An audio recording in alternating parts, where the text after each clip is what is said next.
तो चलिए आज का ये बहुत ही ज्यादा महत्वपूर्ण टॉपिक जिसका नाम है दोस्तों मध्य प्रदेश में पशुधन। यानी आज जो हम पढ़ेंगे वो मध्य प्रदेश के पशुओं पर चर्चा करेंगे कि हमारे मध्य प्रदेश में ये जो पशु पाए जा रहे हैं वो किस जिले पे सर्वाधिक पाए जाते हैं। साथ ही साथ इन पे जो बीमारियां होती हैं उनके नाम भी हम याद रखेंगे और इसके साथ साथ हम यह भी याद रखेंगे कि यहाँ पर यह जो इनकी नस्ल है, ये पशुओं की जो नस्ल है वो कौन कौन सी नस्लें पाई जाती हैं और साथ ही साथ उसमें और क्या विशेषताएं हैं। तो इस तरह यह एक आज महत्वपूर्ण टॉपिक जिसका नाम है दोस्तों मध्य प्रदेश में पशुधन। टॉपिक का नाम क्या है? मध्य प्रदेश के पशुधन। तो चलिए चर्चा करते हैं इन मध्य प्रदेश के पशुधनों की यानी पशुओं की। तो सबसे पहले यदि हम बात करें मुरैना की तो दोस्तों मुरैना में सर्वाधिक भैंस पाई जाती है। यानी सर्वाधिक भैंस यदि देखा जाए तो सर्वाधिक भैंसों की जो संख्या है वो कहां पाई जाती है? मुरैना में। ठीक है। और मुरैना में दोस्तों रैना लगा है और रैना एक खिलाड़ी है और जब खिलाड़ी है तो प्रोटीन के लिए दूध तो लेते ही होंगे। जैसे धोनी भी आपने खूब सुना है न्यूज में कि धोनी कितना लीटर दूध पीते हैं? 5 लीटर। हाँ 1 लीटर है ना।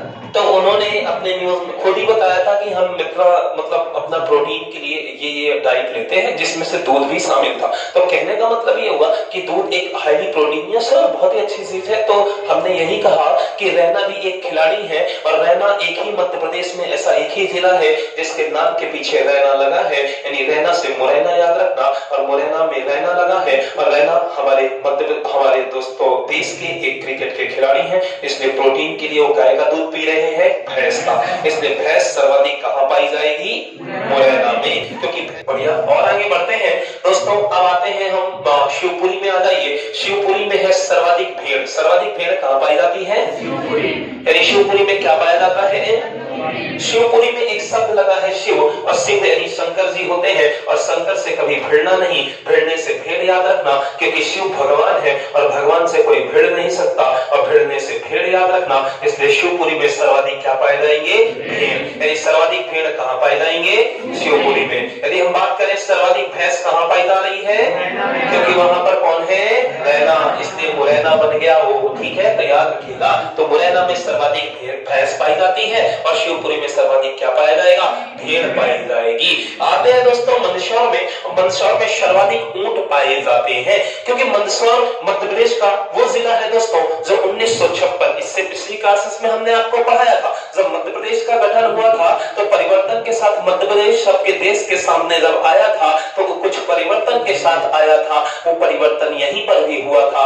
ये पार्ट बी का हिस्सा था दोस्तों। और ये मंदसौर के भानपुर तहसील का सुनील टप्पा नामक स्थान वो टप्पा खाकर राजस्थान को चला गया था। वही सुनील टप्पा मंदसौर का भानपुर का वो जगह थी जहां पर वो राजस्थान चला गया। यानी हमारा मंदसौर राजस्थान से खूब ज्यादा लगा हुआ है। वैसे तो पूरे मध्य प्रदेश में नीमच सर्वाधिक जिला, नीमच की जो सीमाएं हैं वो राजस्थान से सर्वाधिक लगती हैं, लेकिन ये परिवर्तन में मंदसौर का नाम आता है और मंदसौर आप याद रखिएगा ये राजस्थान से लगा हुआ जिला है। इसलिए यहाँ पर राजस्थान है और राजस्थान है क्या है दोस्तों? रेगिस्तानी है और रेगिस्तान है तो वहां पाए जाते हैं ऊंट। इसलिए हमारा मंदसौर में भी क्या पाया जा रहा है? ऊंट। यानी मंदसौर जिले में भी क्या पाया जा रहा है? ऊंट। क्योंकि मंदसौर को 1956 के परिवर्तन से याद रखना और जब परिवर्तन हुआ तो ये राजस्थान का इसका कुछ हिस्सा राजस्थान को चला गया। इसलिए वहां पर भी मंदसौर में अब क्या पाए जाते हैं? ऊंट। ऐसे आप रिलेट करके याद रख सकते हैं कि मंदसौर में क्या पाया जाएगा?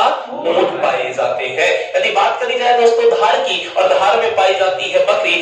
सर्वाधिक मध्य प्रदेश के अंदर बकरी किस जिले में पाई जाती है? क्योंकि बकरी को लोग देखते हैं कि बलि भी दे देते हैं और बकरी को लोग खाते भी हैं। यानी बकरा या बकरी दोनों को एक ही समझिए। तो जब खाते हैं यानी उसे धारदार हथियार से काटते होंगे या उसे जब बलि देते हैं तो उसको भी धारदार हथियार से काटते होंगे। तो धार से याद रखना धार जिले को, यानी धारदार हथियार से रखना धार जिले को। और बकरी को लोग खाते हैं या काटते हैं, बलि देते हैं, जो भी करना हो आप याद रखिएगा। ये एक ऐसे करके आप लिंक जोड़ के याद कर सकते हैं। तो सर्वाधिक बकरी कहाँ होगी? सर्वाधिक ऊंट कहाँ होंगे? शिव से भिड़ना नहीं, भिड़ने से मुरैना में क्या होगा? भैंस। याद रहेगी। चलिए बहुत बढ़िया, आगे बढ़े और आगे बढ़ते हैं दोस्तों। अब आते हैं हम रीवा जिले में। रीवा जिले में हमारे इस रीवा जिले की बात करी जाए तो इस रीवा जिले में दोस्तों सर्वाधिक गौवंश पाए जाते हैं। ये सर्वाधिक गौवंश यानी गाय और बैल दोनों मिला के गौवंश हो गए। तो सर्वाधिक गौवंश कहाँ होंगे? मध्य प्रदेश में। और सर्वाधिक सुअर भी कहाँ है? यानी सर्वाधिक सुअर कहाँ होंगे? रीवा में। और सर्वाधिक गौवंश भी कहाँ है? यानी रीवा में। दो चीजों की क्या हो गई?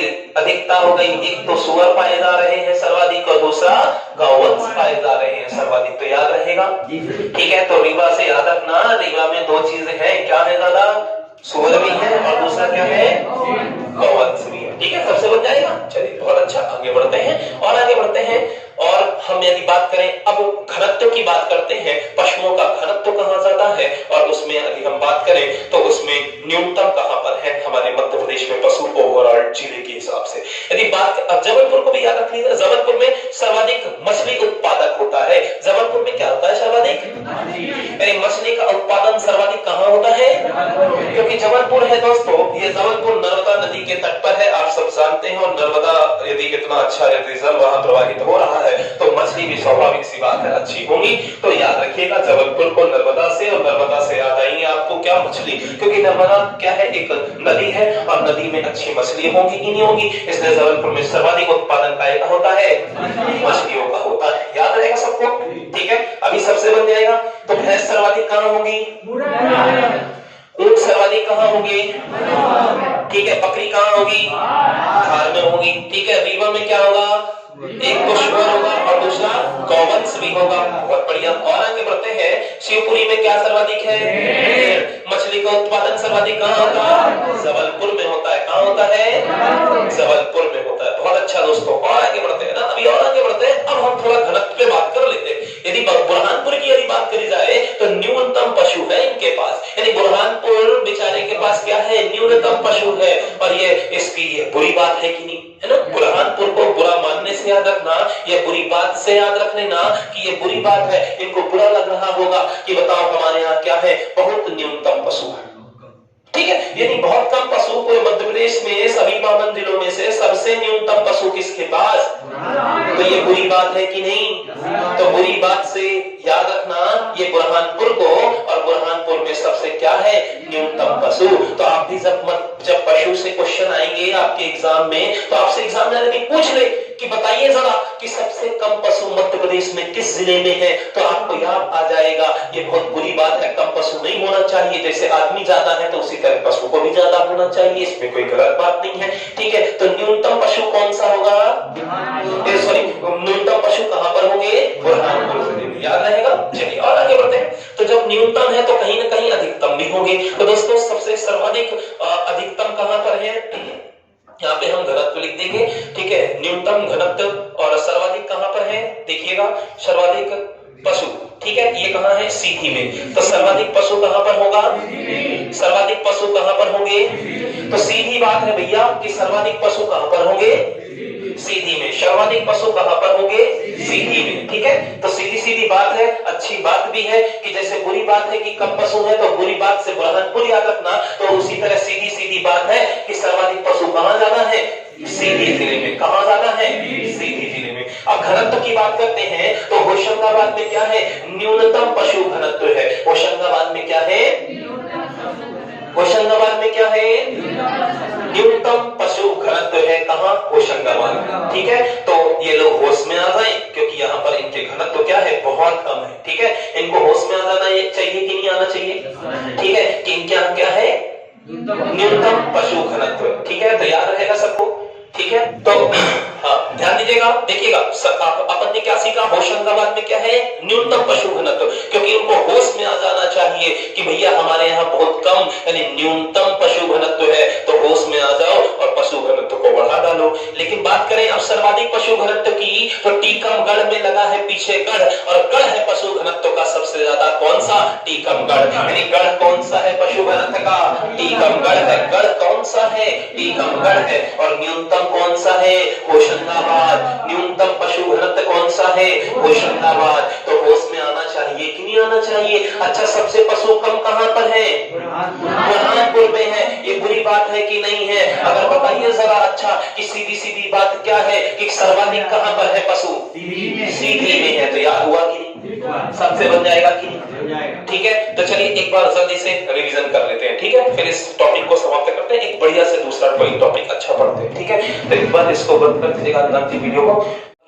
चलिए और वन लाइनर फैक्टों की चर्चा करते हैं। यदि बात करें जाए कि इनसे संबंधित रोग, इनमें जो ये होते हैं, ये पशु जो है, इनमें कौन कौन से रोग होते हैं, तो ध्यान दीजिएगा। यदि भैंस की बात करी जाए तो भैंस में गला घोटू नाम का रोग होता है। भैंस में कौन सा रोग हो जाता है? हाँ, गला घोटू रोग कौन सी पशु में होता है?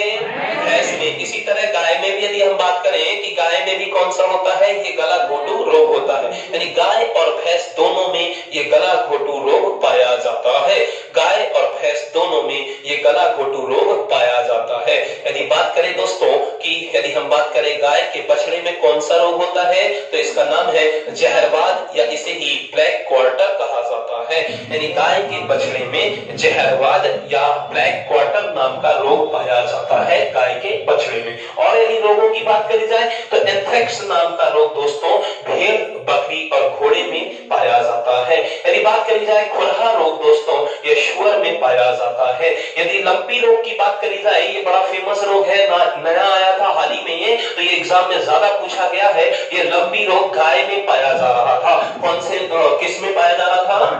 गाय में। यदि बात करी जाए थनैल की, तो थनैल रोग गाय और भैंस में पाया जाता है। यदि बात करी जाए अफरा की, तो यह गाय के बछड़े में ये रोग पाया जाता है। तो इस तरह आपने इन पशुओं पर पाए जाने वाले इन रोगों को भी पढ़ा, इन बीमारियों को भी पढ़ा। अब हम दोस्तों इसके नस्ल की बात कर लेते हैं। तो जैसे आप मुरैना में पाई जाती है भैंस, और भैंस की नस्लों में बात करी जाए तो मुर्रा है, यहाँ पर भदावरी है, महसाणा है और बंदवारी है। ये मध्य प्रदेश में पाई जाने वाली ये भैंस की नस्लें हैं। यदि बात करी जाए दोस्तों रीवा में सर्वाधिक पाया जाता है गौवंश, यानी गाय की यदि नस्लों की बात करी जाए तो यहाँ पर निवाड़ी है, ये मालवी है, ये थाड़ पारकर है, ये दहाड़ पारकर है। ये इतनी नस्लें गाय की हमारे मध्य प्रदेश में पाई जाती हैं। जो निवाड़ी की जो गाय होती है, ये सबसे अच्छी दुधारू गाय होती है और इसे दोस्तों निमाड़ की क्या कहा जाता है? रानी कहा जाता है। और जो मालवा में जो पाई जाती है ये गाय, जिसे हम मालवी नस्ल की गाय कहते हैं,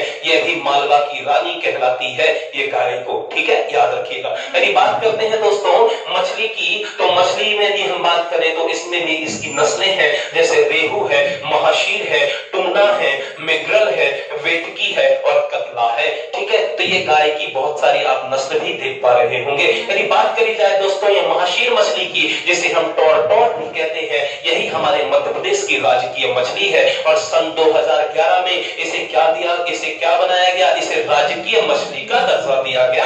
इस बात को, इस वन लाइनर फैक्ट को आप याद रखिएगा। ठीक है, तो इस बात को भी आप याद रखेंगे। साथ ही साथ यदि बात करी जाए इस मुर्गे की दोस्तों, तो यह मुर्गी जो है यह हमारे मध्य प्रदेश के पश्चिमी जिलों में सर्वाधिक पाई जाती है। यह मध्य प्रदेश के पश्चिमी जिलों में आप देख पा रहे होंगे कि पशुधन जो यदि हम बात करें पशुओं की, तो ये हमारे मध्य प्रदेश के उत्तर पूर्वी जिलों में ज्यादा पशु है। ठीक है, यदि बात करें पशु की तो उत्तर पूर्वी जिलों में मध्य प्रदेश के ज्यादा पशु है। लेकिन बात करी जाए यदि हम मुर्गे की बात करते हैं, तो मुर्गे दोस्तों, ये मुर्गे या मुर्गा या मुर्गी आप बात कर देते हैं, तो इन्हें सर्वाधिक कहां पाया जाता है? मध्य प्रदेश के पश्चिमी जिलों में सर्वाधिक पाया जाता है। ठीक है, तो देखिएगा नस्ल श्यामा कड़कनाथ, श्यामा कड़कनाथ, ठीक है, या मिर्हीक या असील, ये मध्य प्रदेश की ये मुर्गे की ये देसी नस्लें हैं। यदि बात करें विदेशी नस्लों की, तो यहाँ पर रोड है, रोड आइलैंड, या इसे हम यदि बात करें विदेशी नस्लों में तो लैंगहॉर्न नाम के ये विदेशी नस्लें भी हमारे मध्य प्रदेश में पाई जाती हैं। कड़कनाथ यहाँ पर ज्यादा फेमस हो जाता है कि कड़कनाथ को मध्य प्रदेश का गौरव कहा जाता है। ये मध्य प्रदेश के झाबुआ जिले में इसे 2018 में जीआई टैग प्राप्त हुआ। यदि हम बात करें तो इसमें ये बहुत ही, इसमें मतलब देखा जाए तो जो यदि इसका खून भी काला होता है दोस्तों, इसका मांस भी काला होता है, ये खुद स्वयं भी पूरा काला होता है। ठीक है, तो ये बहुत ज्यादा हाईली प्रोटीनियस है। ठीक है, इसमें वसा की बहुत कम मात्रा होती है, इसलिए अच्छा ये माना जाता है। तो याद रखिएगा। मुंह में पानी आ रहा है, हाँ? ठीक है, चलिए, तो हाथ न खाइए, कड़कनाथ को खाइए, तो ये बहुत ही बढ़िया होता है। तो याद रखिएगा, ये नस्ल को आप याद रखेंगे। ठीक है, तो इतने फैक्ट समझ में आया? समझ में सबको आ जाएगा। चलिए और इससे जुड़ी जानकारियां और वन लाइनर फैक्टों की बात करते हैं जो हमने लिख लिया है, ठीक है। बकरी की भी थोड़ा बहुत बात कर लेते हैं, वो भी बेचारी काय को रह जाए। चलिए तो यहाँ पर जमुनापारी, सिरोही, बलूची और बीतल नाम की बकरी की नस्ल मध्य प्रदेश में पाई जाती है। यदि बात करें जाए कि मांस के लिए सबसे अच्छी कौन सी है, बीतल। बीतल सबसे अच्छी कौन सी है, बीतल है। और दूध के लिए सबसे अच्छी कौन सी है, जमुनापारी है। याद रहेगा सबको। चलिए तो इस तरह भारत का पहला गौ अभ्यारण्य, जो गांव का नाम है सलरिया ग्राम, ठीक है, जिला है अगर मालवा। तो यहाँ पर कामधेनु अभ्यारण्य का क्या हुआ था, सबसे पहला मध्य प्रदेश के अंदर एक कामधेनु नाम का गौ अभ्यारण्य बना, जिसमें यदि जिले की बात करी जाए तो अगर मालवा है, और यदि गांव की बात करी जाए तो सलरिया ग्राम है। तो सबसे बन जाएगा, ठीक है। यानी मध्य प्रदेश का सबसे पहला गौ अभ्यारण्य कौन सा है, कामधेनु। अभ्यारण्य का नाम क्या है, कामधेनु है। क्या नाम है, कामधेनु। जिला है अगर मालवा, गांव है सालरिया ग्राम, ठीक है। चलिए याद रहेगा। तो गाय के काम आओगे कि नहीं आओगे, अरे आओगे कि नहीं आओगे, अगर ना आए तो ठीक है। तो सब जब गौ आपकी माता है, ठीक है, क्या है गाय आपकी, हाँ ठीक है, नहीं है तो फिर भैंस कौन होगी, ठीक है।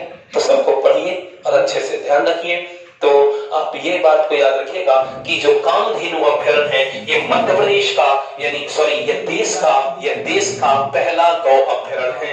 ये कामधेनु से काम आओगे गाय के, तो काम से कामधेनु याद रखना और गाय से गाय अभ्यारण्य याद रखना। तो काम आना है आपको गाय के, क्योंकि गाय आपकी माता है। तो फिर याद रखना इस कामधेनु अभ्यारण्य को, यह कामधेनु अभ्यारण्य जो कि एक गौ अभ्यारण्य है, यह देश का पहला अभ्यारण्य है। दोस्तों याद रखिएगा, ये अगर मालवा जिले में है। फिर जब हम अभ्यारण्य पढ़ाएंगे तो इनमें वापस से चर्चाएं होगी। तो लेकिन यहाँ पर इस वन लाइनर फैक्ट को याद रखना कि कामधेनु अभ्यारण्य कौन सा है, ये एक गौ अभ्यारण्य है। और हमारे मध्य प्रदेश का ये भारत का पहला कामधेनु अभ्यारण्य जो है ये गौ अभ्यारण्य, ठीक है। भारत का पहला अभ्यारण्य कौन सा होगा, ये गौ अभ्यारण्य है, इसलिए फेमस हो गया। और दूसरी बात और तो यह एक और गौ अभ्यारण्य यहाँ पर मध्य प्रदेश में प्रस्तावित है, जिसका नाम है बशामन मामा। क्या नाम है, ठीक है। दूसरा गौ अभ्यारण्य रीवा के बशामन मामा में है, और यहाँ बशामन मामा का मेला भी लगता है। ये रीवा में दोस्तों ये जो बशामन मामा है,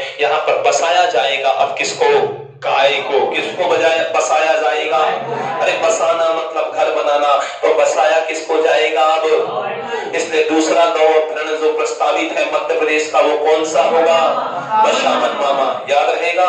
चलिए बहुत बढ़िया। और आगे बढ़िए कि एनिमल सरोगेसी लैब भोपाल में है। एनिमल सरोगेसी लैब कहां पर होगी, तो इस वन लाइनर फैक्ट को भी याद रखिएगा, ठीक है, बन जाएगा। एम्बुलेंस भी सुविधाएं हमने चालू की हैं। खरगोन जिले में सबसे पहले गौ एम्बुलेंस चलाई जाएगी। कौन सी एम्बुलेंस, समझ गए, ठीक है। जैसे 108 नहीं चलती है, उसी तरह गाय के लिए भी एम्बुलेंस चलेगी, याद रखिएगा। तो गौ एम्बुलेंस कहां पर, सबसे पहले कौन से जिले में। इस तरह के वन लाइनर फैक्ट पूछे जाएंगे, ठीक है। बहुत बढ़िया, आगे बढ़ते हैं।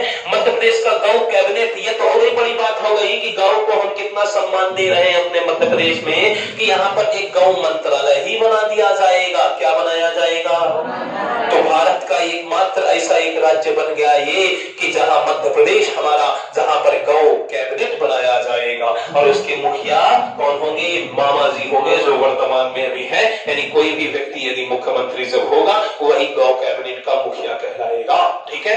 तो अध्यक्ष वही होंगे कौन, जो वर्तमान के, जो मध्य प्रदेश के जो क्या होंगे, मुख्यमंत्री होंगे। समझ में आई सबको बात। तो ये टॉपिक सबको समझ में आया, इससे जुड़े वन लाइनर फैक्ट याद हो जाएंगे, ठीक है। तो बस आज का टॉपिक यहीं तक था।